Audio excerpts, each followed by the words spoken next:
In this video, I'd like to talk about multiplying complex numbers.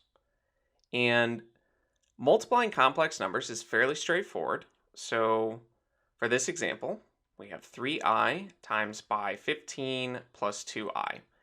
And it's going to multiply almost as if this was just the number 3, but there will be a slight difference. Since remember that I is just our square root of minus 1. And for these problems, it's also important to know what I squared is equal to, since I squared is actually just a real number. So if we take our square root of minus 1 and we square that, the square root and the square are going to cancel each other. So we're just going to get back negative 1. So when we multiply these complex numbers, if we ever end up with I squared, that will just be replaced by this negative 1, since if we can simplify it, we should do that. If we can replace it with a real number, that will simplify our expression. So besides this fact, we are just going to multiply as if this was the number 3. So we will distribute this 3i to both terms. So we get 3i multiplied by 15, and then we get 3i multiplied by 2i. And 3i times 15, well, essentially we just have 15 of these 3i's, and that would be 45 i's.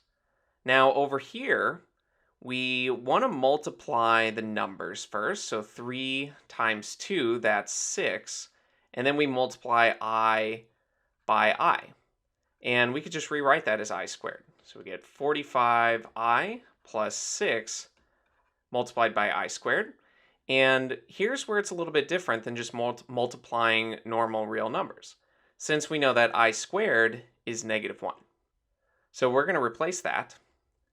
We have 45i plus 6 multiplied by negative 1.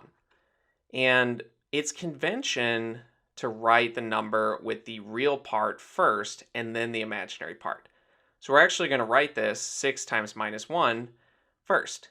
And we know 6 times negative 1 is just negative 6. So we get minus 6 plus 45i, and this will be our final answer. Now, the expressions do get more complicated. So let me show you another example here. And let's say, as an example, that we have 2 plus I multiplied by 3 minus 2i.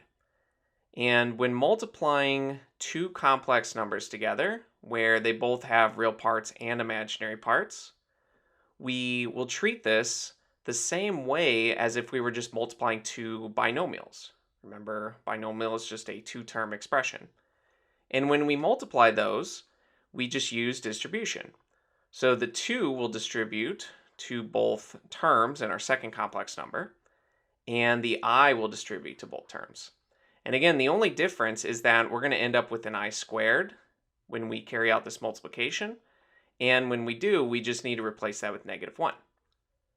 So carrying out that multiplication, we get 2 times 3, that's 6. 2 times negative 2i, that's minus 4i. And now we do I times 3, that's just plus 3i. And then I times minus 2i.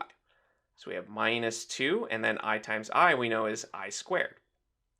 And simplifying this, we're just going to replace I squared with negative 1, since those are equal. And we can combine like terms as well. So minus 4i's, and then we're adding 3 more. That's going to be minus I when we simplify. So we get 6 minus I, and then we get minus 2 multiplied by negative 1. And of course, minus 2 times minus 1, that is positive 2. So we get 6 plus 2 minus I. And notice I just wrote the real parts first, since that is convention. And our final answer then will be 8 if we combine our real parts minus I.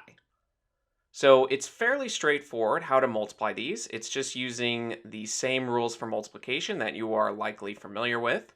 Just remembering that when you have I squared, you want to replace this with negative 1, since I squared is just a real number. And when we replace it, we can combine that with the real part of your expression when you multiply it out.